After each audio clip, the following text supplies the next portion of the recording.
हाँ, एक बहुत ही शानदार टॉपिक स्टार्ट करने जा रहे हैं, लेकिन पहले मेरी बात सुननी है आपको ध्यान से कि हवेलियाँ, छतरियाँ, महल और बावड़ियाँ, ये 4 टॉपिक ऐसे टॉपिक है जहाँ से हर एग्ज़ाम में प्रश्न को आना ही आना पड़ता है और छोटे छोटे हैं।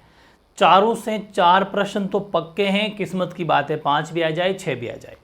चारों टॉपिक अपन आज ही करेंगे, लेकिन इस सेशन को मैंने इन चारों को अलग अलग बनाया है क्योंकि कुछ एग्ज़ाम ऐसे हैं जिनमें सिर्फ महल और हवेलियाँ आती है, कुछ ऐसे हैं जिसमें केवल बावड़ियाँ आती है, फिर कुछ और आता है। इसलिए मैंने कुछ एग्ज़ामों के सिलेबस देखे हैं, लेकिन अपना चैनल सभी एग्ज़ाम्स के लिए है, चाहे वो सिविल सर्विसेज तक का कोई सा भी एग्ज़ाम हो। इसलिए अब मैंने चारों सेशन, लेकिन चारों मिलेंगे आज की आज ही, चारों क्लास आपको आज की आज मिलेगी। क्या आप रेडी हैं? ज़रूर थम्स अप करना, ठीक है ना। तो बहुत ही गजब का सेशन होने वाले हैं चारों, और फुल्ली अपडेट कर दिया है, अप टू डेट, बिल्कुल नेट एंड क्लीन। जो चीज़ें जितनी लेवल जोड़ना था जोड़ दिया। इनसे बाहर अगर जाएगा तो वो किसी को ही नहीं आएगा, ये तय है, ठीक है ना। बहुत ज़बरदस्त तरीके से सेशन को बनाए हैं, चारों सेशन तैयार हैं, लेकिन थोड़ा थोड़ा बीच में गैप दे दे कि आपको शाम तक अपलोड कर दूंगा। टॉपिक आपको आज सबसे पहले हेडिंग लगानी है राजस्थान की हवेलियाँ।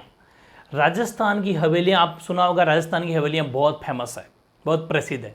अब भाई अपन भी कहते हैं ना, मेरा घर नहीं है मेरी हवेली है, हवेली गाँव में, ऐसा सुने होंगे डायलॉग आपने फिल्मों वगैरह में। तो और खूब सारी हवेलियाँ ऐसी है हमारे राजस्थान में भी जहाँ पर फिल्मों की शूटिंग भी हुई है, वो भी अपन आगे देखेंगे। जैकी चैन जैसे बड़े बड़े एक्टर भी यहाँ अपने आए, साउथ के, अदर हॉलीवुड बॉलीवुड सभी एक्टर जो यहाँ अपने यहाँ मूवियाँ जो है उनकी भी शूटिंग करी है, क्योंकि इतनी इतनी प्यारी अपनी हवेलियाँ बनी हुई है, बहुत ही भव्य। लेकिन बात यह है कि क्या हवेलियाँ हर कोई बना सकता था? हवेलियाँ कौन बनाता था पहले? भाई पहले हवेलियाँ बनाते थे सेठ, जो धनी सेठ लोग होते थे, बाणी बणी लोग होते थे, सेठ जो होते थे वो हवेलियाँ बनाते थे, ठीक है। बहुत शानदार शानदार हवेलियाँ बनाते, उनके पास पैसा होता था, और वो हवेलियाँ एक तरीके से घर ही रहता था, उनका निवास स्थान होता था वो, है ना। उसके बाद में आजकल तो खूब सारी हवेलियाँ ऐसी है जिनको हमारी सरकार ने हेरिटेज में कन्वर्ट कर दिया, हेरिटेज होटलों में। हेरिटेज होटलों में क्यों कन्वर्ट कर दिया? क्योंकि जो बाहर के लोग हैं, ठीक है, मतलब इन द सेंस कि अब्रॉड जो लोग हैं, जो अंग्रेज लोग होते हैं, उनको ये हेरिटेज पैलेस बहुत पसंद है। जैसे कि अपन जो पहले की हवेलियों में पुराने दरवाजे हैं 2 पट वाले ऐसे खुलते थे, है ना, ऊपर से यूं कुंडी लगाने वाले, वो ऐसा सांकल टाइप होती थी, ऊपर से लगाते, फिर बड़ा सा लॉक, और बड़े बड़े दरवाजे होते थे, है ना, इतना बिल्कुल कील, बड़ी बड़ी कीलें ठोके हुई, जिसको पैच बोलते हैं। बहुत ही गजब के दरवाजे, बहुत ही महंगे महंगे दरवाजे, मतलब 4-5 आदमी से नहीं उठे एक दरवाजा, इतना भारी होता था।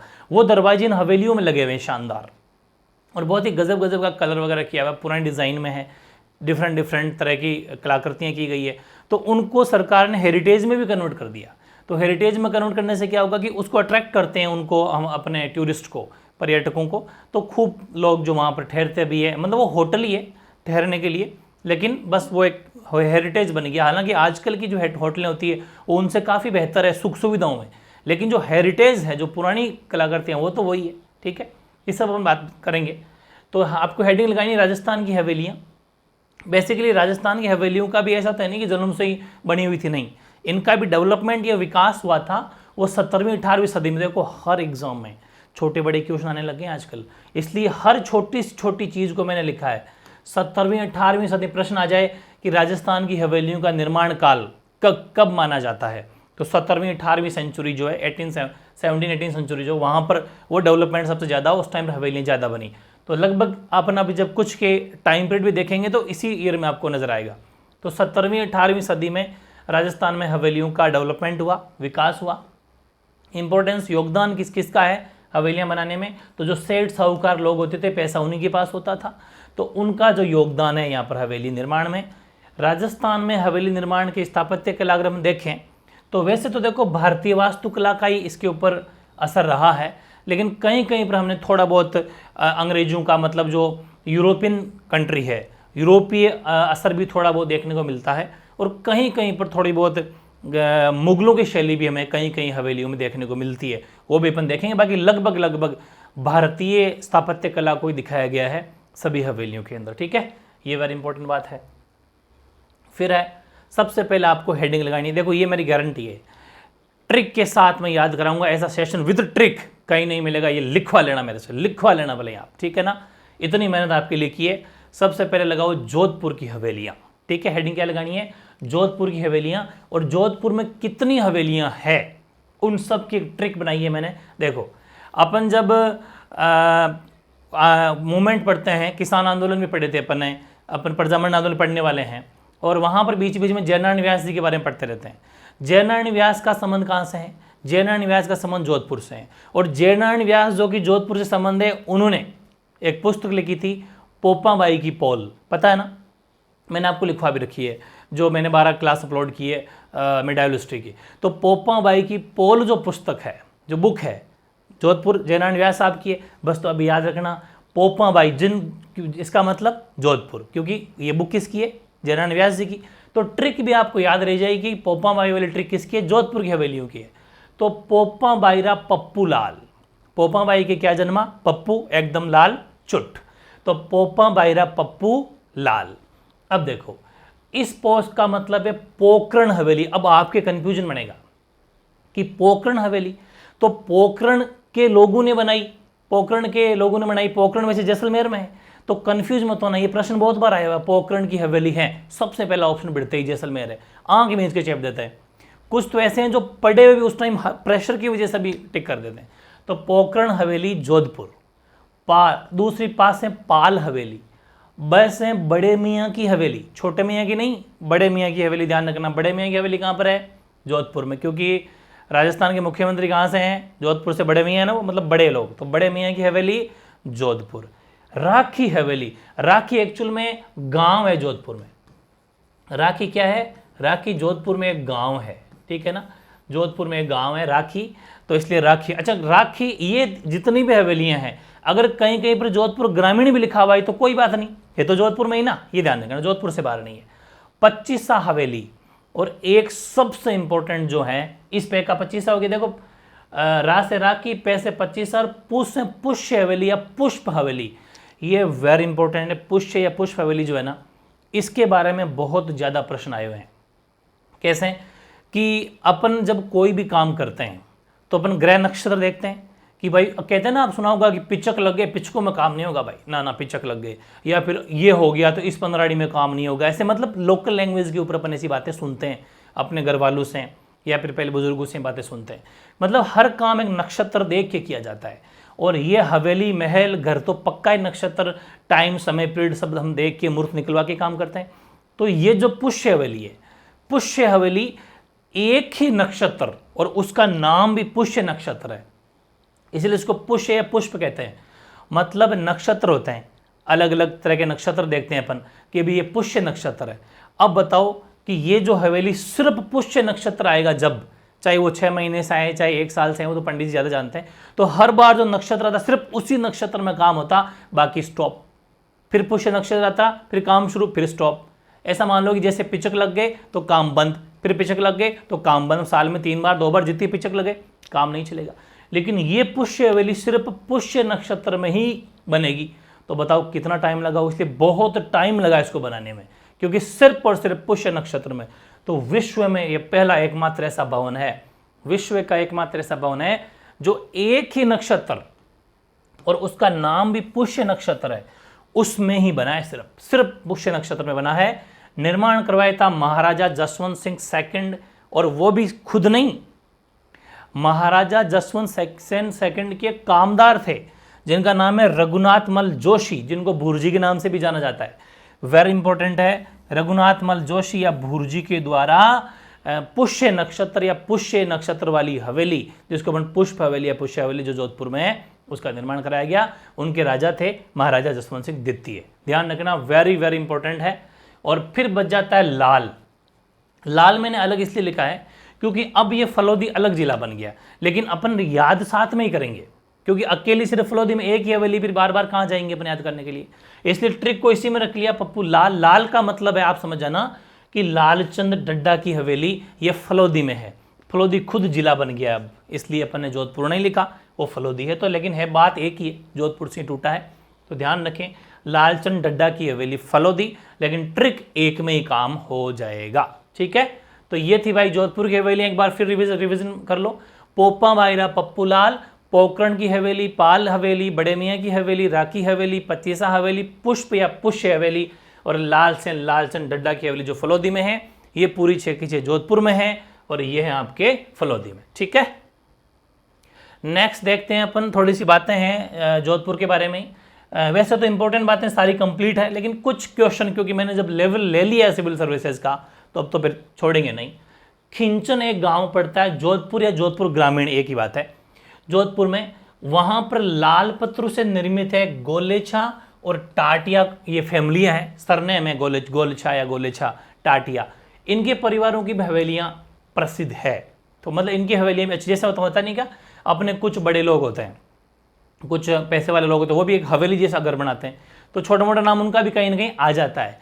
तो ध्यान रखें, खिंचन जोधपुर में लाल पत्थरों की हवेलियां बनी हुई है, गोलेछा और टाटिया परिवारों की, इनकी भी हवेलियां प्रसिद्ध है। हालांकि प्रश्न अभी तक आया नहीं है, लेकिन अपन लेके चलेंगे, क्योंकि जब हिंदी ग्रंथ अकादमी ऑथेंटिक बुक में ये चीज़ें डाली हुई है, माध्यमिक शिक्षा बोर्ड की ऑथेंटिक बुक्स में ये चीज़ें डाली हुई है, तो अपन को लेनी चाहिए, क्योंकि पेपर वहीं से बनता है।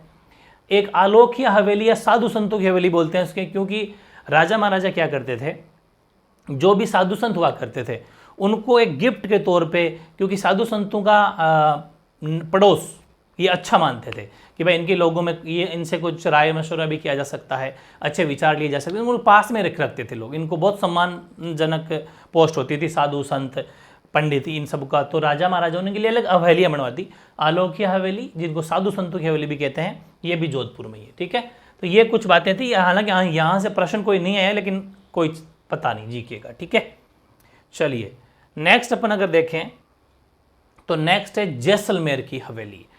अच्छा, मैंने इसमें भी एक ट्रिक बनाई कि नत में सापट धरा, सापट या शापट बोलते हैं, अलग अलग तरह की लैंग्वेज है। जो ट्रैक्टर वगैरह चलाते हैं ग्रामीण परिवेश, उनको पता है कि शापट क्या होती है, लोहे की होती है। ठीक है ना, तो ऐसा मान लो कि नाक में पहनी जाती है नथ, और नथ में कहा कि शापट धर ले, मतलब शापट और लगा ले। तो ट्रिक मतलब इस तरीके से याद करनी है कि भूले नहीं अपन। तो नथ में सापट धरा, और धरा से मतलब जो धरा मतलब धोरे कहाँ पर है, जैसलमेर में। तो जयनारायण व्यास की तो पोपाबाई वाली बुक से जोधपुर याद रह जाएगा, और धरा वाली ट्रिक जैसलमेर की वैसे याद रह जाएगी, धोरे तो कहाँ पर है, जैसलमेर में ही है। तो नथ में सापट धरा, तो इस नथ से हो जाएगी नथमल की हवेली, सा से हो जाएगी सालिम सिंह की हवेली, और पट से हो जाएगी पटवों की हवेली। तीनों वेरी वेरी इंपॉर्टेंट है, छपेंगे। सबसे ज्यादा अगर प्रश्न आए हैं तो नथ में सापट धरा से आए। धरा से जो मैंने आपको, हालांकि उस पर बनाया नहीं, मैंने लिखा नहीं लिखा, उस पर एक सेशन बनाया नहीं है, लिख दिया कि हाँ कुलधरा वाली, कुलधरा की हवेली है, वो भी जोधपुर में, कभी उस पर भी एक व्लॉग बनाएंगे। तो ये सारी हवेलियाँ प्लान कर रहा हूँ कि सब कभी टाइम मिले तो इन सभी हवेलियाँ अपन देखें, बहुत ही शानदार अपनी स्थापत्य कला है। तो नथ में सापट धरा की मैं अगर बात करूँ तो सबसे पहले है नथमल की हवेली। इसके बारे में कोई अगर खास बात हो देखना बहुत ज़रूरी है। सबसे बड़ी बात तो ये कि इसके निर्माता से प्रश्न आया हुआ है, बनाया किसने, तो हाथी व लालू, ये दो भाई, ये सगे भाई ये दोनों, इन दोनों भाइयों के द्वारा नथमल की हवेली बनाई गई, हाथी और लालू। ठीक है, इन दोनों भाइयों ने जब ये हवेली बनाई तो उसकी एक पूरी डिज़ाइन, एक खाका, एक स्ट्रक्चर, जिसको अपन आजकल कहते हैं ना आर्किटेक्ट के पास जाओ नक्शा बनवा लो, वो पूरी रूपरेखा तैयार की थी 7.5 दिन में। तो ये कभी कभी बुक्स के अंदर, आरबीआई जैसे बुक्स, ऑथेंटिक बुक जो है माध्यमिक शिक्षा बोर्ड की, उनमें लिखा था कि 7.5 दिन की हवेली। ठीक है, तो 7.5 दिन की हवेली भी नथमल की हवेली को कहा जाता है। हालांकि 7.5 दिन में बनी नहीं है, इसकी रूपरेखा तैयार हुई है, और विश्व की एकमात्र हवेली जिस पर किसी भी कलाकृति का रिपीटेशन या दोहराव नहीं है, हर तरह से यूनिक है, बिल्कुल खुद की बनाई हुई है, डिफरेंट तरह के। ऐसा नहीं कि भाई थोड़ी सी वहाँ से ले ली, थोड़ी सी वहाँ, ऐसा नहीं है किसी भी, और नहीं सेम टू सेम किसी वापस, जैसे एक मकान बनाया तो अगले में कुछ अलग डिज़ाइन है, फिर उसमें अलग डिज़ाइन है, मतलब ऐसे डिफरेंट है, किसी भी कलाकृति का दोहराव नहीं है। ये मैंने लैंग्वेज वही लिखी जैसा प्रश्न में पूछा गया है। ऐसी हवेली जिस पर किसी भी कलाकृति का दोहराव नहीं हो, वह कौन सी हवेली है, नथमल की हवेली। ठीक है, नथमल की हवेली के निर्माता कौन है, तो दो भाई है, हाथी और लालू। ठीक है, ये भी ध्यान रखना। फिर सालिम सिंह की हवेली। ठीक है, इसमें क्या खास बात है, पहली बात तो सालिम सिंह की हवेली को मोती महल भी कहा जाता है। ठीक है, वेरी इंपॉर्टेंट है। जैसलमेर की सबसे ऊंची हवेली है सालिम सिंह की हवेली। ठीक है, इस सालिम सिंह की हवेली जो है ये सबसे ऊंची, मतलब 9 मंजिला है, 9 फ्लोर है, लेकिन वर्तमान में 7 ही मंजिल है। आप कहेंगे फिर कोई बात नहीं, तो 2 मंजिल जो है वो हटा दी, क्योंकि 2 मंजिल जो ऊपर की 8वीं और 9वीं मंजिल थी वो लकड़ी से बनी हुई थी, वुड, ठीक है। और लकड़ी से क्या चीज़ें ज़्यादा लॉन्ग टाइम तक थोड़ा रिस्की रहती है, हो सकता है उसमें थोड़ी बहुत भीगने से या फिर संभाल ना हो। ये बात तो सच है कि हमारे हवेलियों की उतनी संभाल नहीं हो पा रही है। सिक्कर साइड की हवेलियाँ बहुत फेमस है, सिक्कर की भी, लेकिन उसमें भी भित्ति चित्र वगैरह के लिए, लेकिन वहाँ की भी संभाल नहीं हो पा रही है। तो जब हवेलियों की संभाल नहीं हो पाती है, ढंग से देख रेख नहीं हो पाती है, तो फिर हवेलियों की थोड़ी हालत बिगड़ जाती है। तो फिर 2 फ्लोर सेफ्टी फीचर के हिसाब से जो लकड़ी की बनी, तो दोनों फ्लोर को हटा दिया, तो 7 फ्लोर जो अभी ये मौजूद है। लिखा तो था मैंने शायद कहीं। जैसलमेर की सबसे ऊंची हवेली ये रहा, बिल्कुल 9 मंजिला थी, वर्तमान में 7 मंजिला है। 8वीं मंजिल को शीश महल और 9वीं मंजिल को रंग महल कहा जाता था, लेकिन अब ये दोनों मंजिलें जो है हटा दी गई है। शीश महल और रंग महल 8वीं और 9वीं मंजिल, 7 मंजिला बिल्डिंग अब रही है। मोती महल भी सालिम सिंह की हवेली को कहा जाता है। जैसलमेर की सबसे ऊंची हवेली कौन सी? सालिम सिंह की हवेली। सबसे इंपॉर्टेंट फिर आ गई पटवों की हवेली। मैंने कहीं कहीं पर फोटो भी लगाई, बाकी ज़्यादा फोटोज में जाना नहीं है। हवेलियाँ एक जैसी है, शानदार शानदार भव्य बनी हुई है। ये पटवों की हवेली है, ठीक है। आप चाहो तो अपने हिसाब से नेट पे कहीं पर भी देख भी सकते हो, ऐसी कोई बात नहीं है। ये पटवों की हवेली है, बहुत ही शानदार है, ठीक है, बहुत ही शानदार बनी हुई है। पटवों की हवेली की क्या खास बात है? पटवों की हवेली की खास बात है कि एक तो भव्य तो खैर है, 1 मिनट इसको थोड़ा छोटा करना पड़ेगा ना। पटवों की जो हवेली है, 1 मिनट, पटवों की जो हवेली है इसको आपको ये देखना है, हैंग हो गया भाई थोड़ा सा। ये देखो, एक तो इसके निर्माता से प्रश्न आया है, ठीक है, एक तो इसके निर्माता से प्रश्न आता है कि पटवों की हवेली के निर्माता कौन है। तो पटवों की हवेली के निर्माता कौन है? गुमान चंद बापना। गुमान चंद बापना वेरी वेरी इंपॉर्टेंट है। पटवों की हवेली के गुमान चंद बापना जो है वो निर्माता है। दूसरी बात, ये इतनी शानदार बनी हुई है पटवों की हवेली, इसमें हिंदू, ईरानी, यहूदी और मुगल स्थापत्य कला का भी सुंदर समन्वय किया गया है। बहुत ही शानदार है। थोड़ा बहुत इन सभी स्थापत्य कला का अपन इसमें यूज देख सकते हैं। जैसलमेर का हृदय इसको कहा जाता है। इतनी प्यारी बनी हुई है पटवों की हवेली कि जैसलमेर का हृदय से कहते हैं। एक बार इसको बैठाना ही पड़ेगा मुझे, क्योंकि ये तो मामला इसका गड़बड़ है। चलिए यहाँ से, तब सुनो मेरी बात। इसमें क्या हुआ, ये जो पटवों की हवेली है ये गुमानचंद बापना, हिंदू, ईरानी, यहूदी, मुगल स्थापत्य कला का सुंदर समन्वय इसमें है, जैसलमेर का हृदय। लेकिन प्रश्न क्या आता है? प्रश्न इसमें यह आता है कि जो ये पटवों की हवेली है, ये ध्यान रखना, ये कोई एक हवेली नहीं है, बहुत ही शानदार भव्य है। ये 5 हवेली है, 5 हवेलियों का समूह है ये, ठीक है ना, 5 हवेलियों का समूह है, समझे? तो ये 5 हवेलियों का समूह है, न कि एक हवेली, क्योंकि गुमानचंद बापना के 5 बेटे थे, पांचों ने एक एक मंजिल बनाई, इसलिए 5 हवेलियां हैं और 5 ही मंजिला है। समझ पाए? तो 5 मंजिला है, ये भव्य बिल्डिंग बनी हुई है, 5 हवेलियों का समूह है, 5 मंजिला। प्रश्न आ सकता है तो पटवों की हवेली नाम की हवेलियां ही बोल दो भले आप, ठीक है ना, लेकिन है एक ही जगह, बहुत ही भव्य थी। थोड़ा सा हैंग हो गया ये भाई, है ना, हो जाता है। चलो अब तो वापस हो रहा है, ठीक मामला इसका। तो बहुत ही भव्य आपने देख ली होगी, खैर थोड़ी छोटी करके अपने वापस यहाँ रख देते हैं, कभी कभी ये भी बोल जाता है। चलो ठीक है, पटवों की हवेली हो गई। तो ये 5 हवेलियों का समूह है, ये भी ध्यान रखें। चौथी हो जाएगी कुलधरा की हवेली। ये हो गई भाई जैसलमेर की अपने 4 हवेलियाँ, ध्यान रखें, वेरी इंपॉर्टेंट है। अगर मैं चलूँ वापस तो नात में जैसलमेर की हवेली की मैं अगर बात करूँ तो जैसलमेर की हवेली की वेरी इजी एक ट्रिक है। नात में सापट धरा, नतमल की हवेली, ठीक है, सालिम सिंह की हवेली जिसको मोती महल भी कहते हैं, और पटवों की हवेली जिसके निर्माता गुमानचंद बापना है, जैसलमेर का हृदय कहा जाता है। ये एक हवेली ना हो के 5 हवेलियों का समूह है, 5 मंजिला है। और कुलधरा की हवेली, ये आपको विशेष तौर पर ध्यान रखना है। और नतमल की हवेली के निर्माता हाथी व लालू है, दोनों भाई है। और इसमें ये खास बात ये है कि इस पर किसी भी कलाकृति का दोहराव नहीं हुआ है, ये चीज़ें आपको ध्यान रखनी है। अगली मैं बात करूं बीकानेर की हवेलियां। बीकानेर की हवेली में देखो सबसे इंपॉर्टेंट तो है वो है बछावतों की हवेली। सबसे इंपॉर्टेंट तो ये है क्योंकि ये बीकानेर की जितनी भी हवेलियां बनी उनमें सबसे प्राचीन है, एंशियंट, सबसे पुरानी यही है। तो बीकानेर की सबसे प्राचीन हवेली कौन सी है, तो वो है बछावतों की हवेली, ठीक है। और इसका निर्माण हुआ था 1593 में कर्ण सिंह बछावत के द्वारा इसका निर्माण कराया गया। ये बहुत बार प्रश्न आता है कि बीकानेर की सबसे प्राचीन हवेली कौन सी है, तो वह बछावतों की हवेली, ठीक है, बीकानेर की सबसे प्राचीन हवेली, ये ध्यान रखना।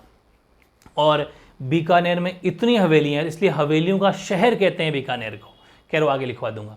इसके अलावा भी आपको बहुत सारी हवेलियों से प्रश्न आते हैं, न जाने कितनी बार आते हैं। मोहता हवेली, रामपुरिया हवेली, डागा हवेली, गुलेछा हवेली, बागड़ी हवेली, गुलेछा जोधपुर में भी, यहाँ पर भी है, कोठारी हवेली, सेठिया हवेली, बांटिया हवेली, ओसवाल, महेश्वरी, रिखजी, मुंदड़ा। मैं आपको एक बात बता दूं कि ये जितने भी नाम है ना, ये सब सरनेम है। ये बनिया जाति में सेठू जाति के सरनेम है। देखो, तो आपको ये ध्यान रखना है कि जितने भी बेस है बछावत और बेस है बीकानेर, वो तो वैसे ही याद रह जाएगी, वो तो सबसे प्राचीन है, जो कर्ण सिंह बछावत ने निर्माण करवाया था। उसके बाद में जितने भी है वो आप जैसे मेहता सरनेम होता है, ठीक है, डागा, गुलेछा, बागड़ी, कोठारी, बांटिया, ओसवाल, महेश्वरी, ये सारी जितने भी सरनेम वाली, मुंदड़ा, ये सब सरनेम वाली जितनी भी हवेलियां हैं बीकानेर में।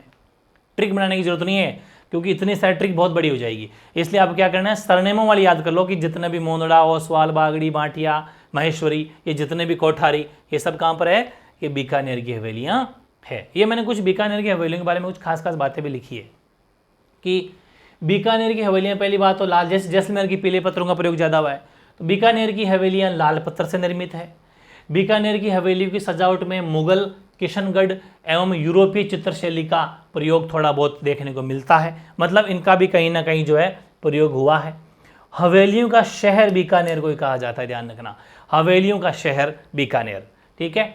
वर्ष 2012 में राजस्थान की भव्य विरासत ने इन हवेलियों को, एक कार्यक्रम था वर्ल्ड मॉन्यूमेंट वॉच, ठीक है, 2012 की बात है, उस कार्यक्रम में बीकानेर की सभी हवेलियों को शामिल किया, कितनी भव्य हवेलियां हैं। तो वर्ष 2012 में राजस्थान की भव्य विरासत ने इन हवेलियों को वर्ल्ड मॉन्यूमेंट वॉच कार्यक्रम में शामिल किया था। ये कुछ फैक्ट है, हालांकि यहाँ से तो प्रश्न आ चुका, यहाँ से प्रश्न आ चुका, बाकी प्रश्न आए नहीं, लेकिन मैं चाहता हूँ कि हर चीज़ लेके चलें क्योंकि प्रश्न जो आएगा अपन को पूछ के नहीं आएगा, ठीक है। ये भी आपको विशेष तौर पर ध्यान रखना है। ये बीकानेर की हवेलियां कंप्लीट हो गई, सारी हवेलियां एक बार देख लेना, बछावतों की हवेली, मोहता की हवेली, रामपुरिया की हवेली, डागा हवेली, गुलेचा हवेली, बागड़ी हवेली, कोठारी हवेली, सेठिया हवेली, बांटिया हवेली, ओसवाल, महेश्वर, रिखजी, मुंदड़ा, ठीक है। ये 13 हवेलियां कंप्लीट हो गई है और ये उनके बारे में फैक्ट है, हवेलियों का शहर बीकानेर। अब बात करते हैं बीकानेर के पास में ही चूरू। तो चूरू की हवेलियां में क्या है कि जहां ट्रिक बन सकती है वो बनाई मैंने, वेरी इजी। राम जो है, भगवान राम मान लीजिए, आपको पता है वो मासूम है, दानी है, दानी तो है ही, भगवान सबको खुश रखते हैं, तो राम मासूम व दानी है, मासूम भी है और दानी, हालांकि मासूम ऐसे नहीं लिखते, मैंने ट्रिक के हिसाब से शू लिखा है, एडजस्ट कर लेना। तो राम मासूम व दानी है, दोनों, मासूम भी है, दानी भी है, दान भी खूब करते हैं। राम से हो जाएगी राम विलास की। अच्छा, चूरू है, अब मेरी बात समझना, चूरू का मतलब ऐसा मान लो कि चूरमा, ठीक है, और चूरमे का भोग राजस्थान में मैप याद करो, चूरमे का भोग अपन भगवान का चढ़ाते हैं, भगवान का मतलब राम है, तो राम वाली ट्रिक चूरू चूरमा से है, ऐसे लिंक करवा लेना। ट्रिक के भी मिक्स हो जाती है, कौन सी ट्रिक किसमें थी, तो ध्यान रखना, चूरमे वाली ट्रिक चूरू, तो राम मतलब चूरमा मतलब राम के भोग चढ़ता है ऐसे, तो राम मासूम वेदानी है। राम से तो है रामविलास की हवेली, माँ से मालजी का कमरा, ये मालजी का कमरा भी 100 कमरू जितना है, हालांकि 100 कमरे से बने हुए नहीं है, लेकिन इसे कहते हैं कि इतना बड़ा और भव्य शानदार है, हवेली जैसा, कि उसे अपने गांव में नहीं कहते क्या, जैसे कभी कभी आप गांव में कभी जाते हो देखना कि एक बड़ा सा एक मतलब कमरा हो, अगर बड़ा सा शानदार बना हुआ, जो अपन फार्म हाउस वगैरह बना लेते हैं कभी कभी गेस्ट रूम के तौर पर, कहते हैं ना यार ये तो 10 कमरू जितना है, मतलब ऐसे कहावत है। वैसे ये मालजी का कमरा जो 100 कमरों वाला महल कहते हैं इसको, जबकि 100 कमरे है नहीं, लेकिन इतना बड़ा और भव्य बना हुआ है। तो ये वर्तमान में अब हेरिटेज होटल बन चुका है। मैंने कहा ना, खूब सारी जगहों को हेरिटेज होटल भी बना देते हैं ताकि उनको ऐसे लोग, क्योंकि हेरिटेज होटल का मतलब वहाँ पर लोग आके रुकते हैं। तो मालजी का कमरा ये 100 कमरों का महल है, वर्तमान में हेरिटेज होटल है, अंग्रेज खूब रुकते हैं यहाँ पर आके, टूरिस्ट। शुराना की हवेली बहुत ही फेमस है, 1100 दरवाजे और खिड़कियाँ इसमें, ये भी फेमस है। 1100 दरवाजे और खिड़कियों वाली कौन सी हवेली है? शुराना की हवेली। 1100 दरवाजे व खिड़कियों वाली शुराना हवेली कहाँ पर बनी हुई है? चूरू में। मंत्रियों की हवेली, ठीक है, मंत्री साहब कहाँ रहते हैं? लगभग सारे के सारे मंत्री चूरू में, ठीक है, ओके, क्योंकि राम है, राम तो सबके मंत्री है। अब एक चीज और है, हालांकि पहले सुजानगढ़ चूरू में आता था, अब सुजानगढ़ नया जिला बन गया, लेकिन ट्रिक में इसी में अपन जोड़ेंगे, दानी वाली ट्रिक है ना, जैसे वो अपन ने फलौदी वाली जोड़ी थी, क्योंकि ट्रिक कनेक्टिविटी पास में रहे। दानचंद्र की हवेली या दयानंद चोपड़ा की हवेली। ये कहा जाता है कि दयानंद चोपड़ा जी जो इतना दान करते थे, इसलिए आज भी कोई मतलब इनकी जो हवेली वो बहुत फेमस है दान करने के लिए। मतलब दान का मतलब भाई जैसे गरीबों में या अकाल राहत कार्यों में ये दान करते थे। तो दानचंद्र की हवेली या दयानंद चोपड़ा की हवेली सुजानगढ़ में है। राजस्थान में दान देने में सर्वाधिक प्रसिद्ध अगर कोई हवेली है तो यही हवेली दयानंद चोपड़ा की हवेली। ध्यान रखें, ये प्रश्न बहुत बार second grade, first grade civil service में आया है कि दयानंद चोपड़ा की हवेली कहाँ पर है। सिर्फ सुजानगढ़ और लिखा हुआ है, चूरू भी नहीं है, पहले भी जब दोनों थे तब भी। तो ध्यान रखें, सुजानगढ़ याद रखना, और दानचंद्र की हवेली सुजानगढ़। सुजानगढ़ अब तो जिला बन गया, तो अपन को वैसे भी अलग से याद करना है। और शेखावाटी में तो हवेलियाँ इतनी है, बहुत ज़्यादा शेखावाटी में हवेलियाँ हैं। शेखावाटी की कलाकृतियों में जो हवेलियाँ प्रसिद्ध, वैसे तो हवेलियों का शहर बीकानेर है, लेकिन इनकी जो कलाकृतियाँ हैं, भित्ति चित्र है ना, इसके लिए सीकर प्रसिद्ध है, मतलब शेखावाटी प्रसिद्ध है। शेखावाटी में भी बेसिकली लगभग इलाका पूरा झुंझुनू का ही है। ये झुंझुनू प्रॉपर झुंझुनू, बिसाऊ भी झुंझुनू ही है, चिड़ाव भी झुंझुनू ही है, नवलगढ़ ये सिकर वाला नाम के झुंझुनू वाला है, झुंझुनू है, और महेंद्रसर या महेंद्रसर भी झुंझुनू ही है। ये वैसे झुंझुनू ही है, लेकिन झुंझुनू लिखा हुआ नहीं आता, बिसाऊ लिखा हुआ आता है कि ये हवेली कहाँ पर है, उसमें झुंझुनू ऑप्शन में नहीं है, बिसाऊ है। इसलिए ये जगह, क्योंकि ये जगह विशेष की फेमस है, जगह विशेष प्रसिद्धि है, ध्यान रखना। तो इसलिए अपन को जगह भी याद करनी पड़ेगी कि शेखावाटी की हवेलियों में झुंझुनू में कौन कौन सी हवेलियाँ हैं। तो वो है ईश्वरदास मोदी की हवेली, टिबड़े वाला इस सरनेम के हिसाब से हो जाता है, टिबड़े वाला की हवेली, और धरकाजी की हवेली, ठीक है। झुंझुनू में भित्ति चित्र दर्शनीय है, इसमें कोई डाउट नहीं है। भित्ति चित्र का मतलब है दीवारों पे जो डायग्राम ड्राइंग की जाती है, बेसिकली नेचर वगैरह को दिखाया जाता है। बिसाऊ के अंदर, बिसाऊ में नाथुराम पोद्दार हवेली, हीरालाल बनारसी लाल की हवेली, जयदयाल केडिया की हवेली। ये केडिया सरनेम से जयपुर में आपको पता कितना केडिया वालों ने काम किया है, तो शुरू से सेठ लोग है। सीताराम सिंगतिया की हवेली। तो ध्यान रखें, बिसाऊ में नाथुराम पोद्दार, हीरालाल, यहाँ पर सुनो, यहाँ पर नाथुराम पोद्दार है। दोनों प्रश्न बहुत बार आए हैं। नाथुराम पोद्दार की हवेली तो बिसाऊ, और पोद्दार की हवेली नवलगढ़। ये प्रश्न दोनों अलग अलग एग्जामों में पूछे जा चुके हैं, सुन लिया ना आपने, वेरी इंपॉर्टेंट है। नाथूलाल पोद्दार की हवेली बिसाऊ है, हालांकि ये तो झुंझुनू ही, और पोद्दार की हवेली नवलगढ़ झुंझुनू। जयदयाल केडिया की हवेली सीताराम सिंगतिया की हवेली, ठीक है। चिड़ावा में बागड़िया की हवेली और डालमिया की हवेली। नवलगढ़ में भक्तों की हवेली, रूपनी। वैसे ये नवलगढ़ अगर अलग भी जिले में चला जाए ना तो भी कोई फर्क नहीं पड़ेगा, जगह विशेष से प्रश्न आएगा। भक्तों की हवेली, रूपनिवास हवेली, जालान हवेली, पोद्दार हवेली और भगेरिया की हवेली। नवलगढ़ जगह से याद करना है, जगह मत भूल जाना, जगह से ही प्रश्न है आज तक जो भी आए हैं। नवलगढ़ शेखावाटी में हवेलियों का नगर या शहर है। देखो, राजस्थान में हवेलियों का शहर तो फिर तो बीकानेर है, लेकिन अगर शेखावाटी में पूछे तो नवलगढ़ है, ठीक है। और शेखावाटी की इसको गोल्डन सिटी कहा जाता है, शेखावाटी की स्वर्ण नगरी है नवलगढ़।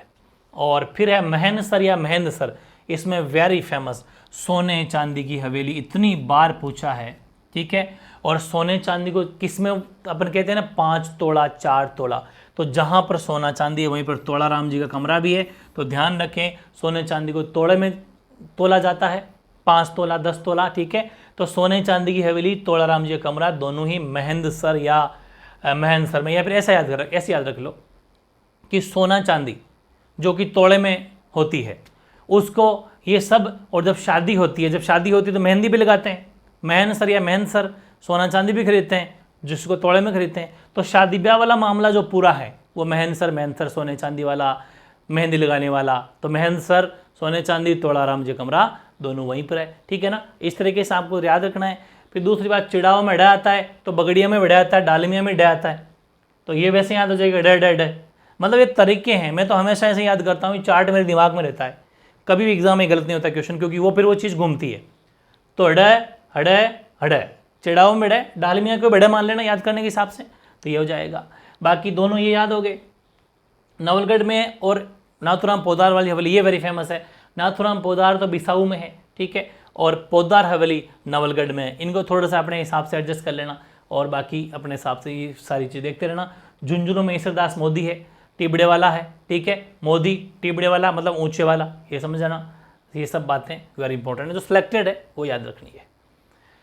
फिर मंडावा भी शेखावाटी झुंझुनू में जगह पड़ती है। मंडावा की वेरी इंपॉर्टेंट है, ज़्यादा नहीं तो रामनाथ गोइन का तो वेरी इंपॉर्टेंट याद कर लेना भाई, क्योंकि राम प्रसाद गोइन का है, खैर वो, ठीक है, राम प्रसाद में तो नहीं, रामनाथ ही है। तो रामनाथ गोयनका की हवेली, सागरमल लड़िया की हवेली, रामदेव चौखानी की हवेली, हनुमान प्रसाद गोयनका की हवेली, मुरमुरिया हवेली, मोहनलाल सर्राफ की हवेली। ये गोयनका फैमिली, गोयनका वाली चीज़ ध्यान रखना, ये जो है राम प्रसाद या रामनाथ। वैसे राम प्रसाद गोयनका जो है एक पत्र अलग से लिखना, कोई इसमें हवेलियों से संबंधित है ये है भी नहीं, लेकिन वो गोयनका सरनेम आ गया इसलिए बन देते हैं। पत्रकारिता के मामले में राम प्रसाद गोयनका पुरस्कार दिया जाता है, जो अच्छा काम करता है, अच्छे पत्रकार जो होते हैं, पत्रकारिता पुरस्कार है ये। तो राम प्रसाद गोयनका पत्रकारिता क्षेत्र में जर्नलिस्ट के एरिया में पुरस्कार दिया जाता है। अलग से साइड में लिख लेना, क्योंकि ऐसी चीज़ जोड़ लिया करो। ढूंढलोद की में एक ये गोयनका हवेली, गोयनका सरनेम वाले बड़े सेट होते थे। और एक है मुकुंदगढ़ में केसर देव कनौड़िया की हवेली है। ये सब शेखावाटी झुंझुनू के क्षेत्र हैं। राधा कृष्ण कनौड़िया की हवेली, ठीक है, कनौड़िया मुकुंदगढ़, ठीक है ना। और सीकर की मैं अगर बात करूँ, प्रॉपर सीकर में बहुत ही भव्य हवेलियाँ बनी हुई है। सबसे इंपॉर्टेंट है, जो पता नहीं कितनी बार पूछी जा चुकी, लेकिन उसमें लिखा हुआ क्या था, सीकर नहीं था, कि पंसारी की हवेली है श्री माधोपुर, सवाई माधोपुर नहीं, श्री माधोपुर सीकर में एक जगह पड़ती है। पंसारी की हवेली इतना पूछा जाता, पंसारी जानते होंगे, जैसे बाणी बाणी दुकान होते हैं, पंसारी दुकान बोलते हैं उसको, तो ये सेठों का काम था, वही चीज़ है। तो पंसारी की हवेली, केडिया व राठी की हवेली लक्ष्मणगढ़ सीकर, गेरीलाल बियाणी की हवेली सीकर, ठीक है, और ताराचंद रुइया की हवेली रामगढ़ सीकर, नंदलाल देवड़ा की हवेली और कन्हैयालाल गोयनका की हवेली, दोनों हवेलियां फतेहपुर सीकर। यानी कि ये सारे की सारी सीकर की हवेलियां हैं, ठीक है ना। सारा शेखावाटी डिपार्टमेंट अपन ने कंप्लीट कर लिया है, बहुत ज़्यादा इंपॉर्टेंट है, ढंग से पढ़ लेना इसको। इसके बाद बात करते हैं जयपुर की हवेलियाँ। जयपुर में भी 9 हवेलियाँ वेरी फेमस है, बहुत बार पूछा जाता है। ट्रिक मैंने इसको शानदार बना दी है, पहले तो और भी 3-4 लिखी होगी आपने, लेकिन मैंने कहा था ना, कंटेंट जब मैं मेहनत करता हूँ फिर फुल ज़बरदस्ती करेंगे। जयपुर में बहुत ही प्यारे प्यारे लोग रहते हैं, इसमें कोई डाउट नहीं है, ठीक है। तो ध्यान रखें, जयपुर की ट्रिक क्या बनेगी कि प्यारे सलीम चुप रहो, ज़्यादा मत बोलो, ठीक है। प्यारे सलीम चुप रहो, खास नाना धर देंगे भाई, जैसे कहते हैं ना कि प्यारे सलीम ज़्यादा मत बोल, नाना धर देंगे भी 2-4 कान के नीचे, ठीक है ना। तो वैसे ही है, अपन को बस नाना से पहले जोड़ना, खास नाना मतलब मेरे सगे नाना, ऐसा मान लो। तो प्यारे सलीम चुप रहो, खास नाना धर देंगे, ठीक है। प्यारे से हो जाएगा प्यारे मियाँ की हवेली, ठीक है। सलीम से हो जाएगा सलीम मंजिल की हवेली, चू से हो जाएगा चूर सिंह की हवेली, पै से हो जाएगा पुरोहित जी की हवेली। पूछा गया है बहुत बार पुरोहित जी की हवेली। और प्यारे मियाँ, अब ध्यान रखना, बड़े मियाँ की हवेली जोधपुर, प्यारे मियाँ की हवेली जयपुर, ये भी ध्यान रखना। ख्वास जी की हवेली, नाटाणी सरनेम होता है, नाटाणी की हवेली, नाना जी की हवेली, नाना पहले वाले ना से नाना जी की हवेली है, और दूसरे वाले ना से क्या बनाया भाई, दूसरे वाले ना से भी कुछ है क्या, नहीं, नाना नाटाणी, दोनों ना कंप्लीट हो गए। पहले वाले ना से नाटाणी, दूसरे वाले ना से नाना जी, वो नाना जी 2 जगह काम आ गए अपने।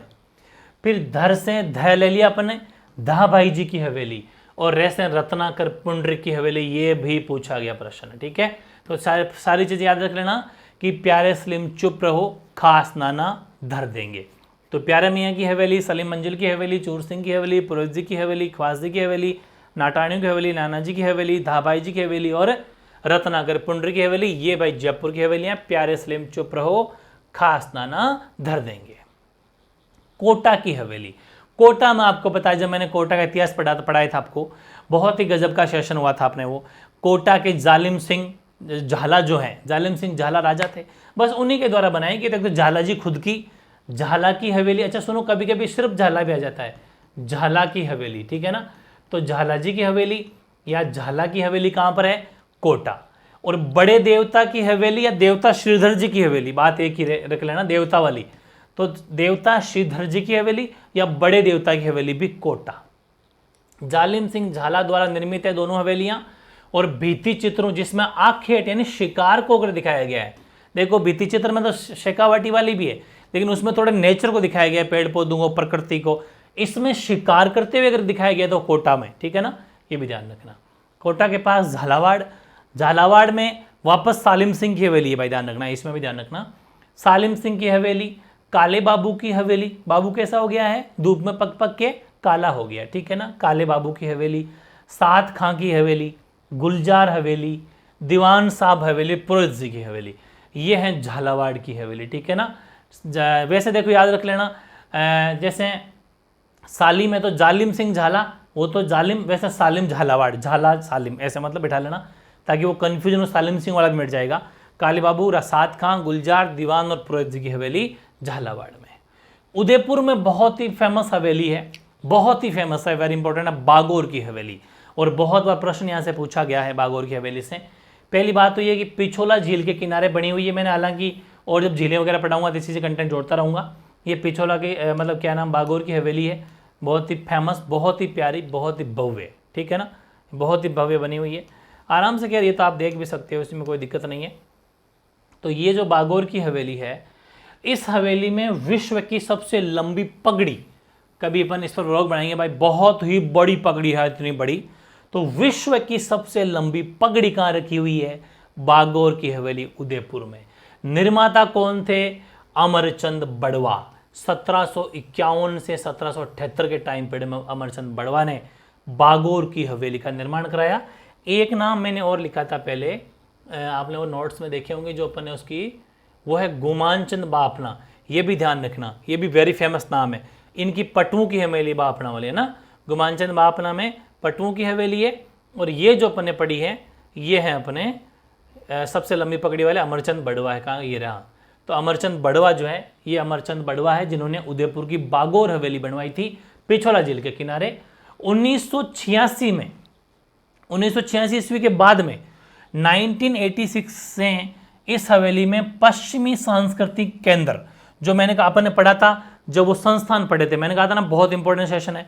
तो पश्चिमी सांस्कृतिक केंद्र उदयपुर जो है उसको संचालित किया जाता है, या फिर ऐसा मान लो कि उसका यहाँ पर कार्यालय है। अब तो समझ में आ गई क्या, प्रश्न आया हुआ है कि निम्न में से कौन सी हवेली में पश्चिमी सांस्कृतिक केंद्र संचालित किया जा रहा है, तो वो बागोर की हवेली उदयपुर में, ठीक है ना। ये वेरी इंपॉर्टेंट चीज है, ध्यान रखना।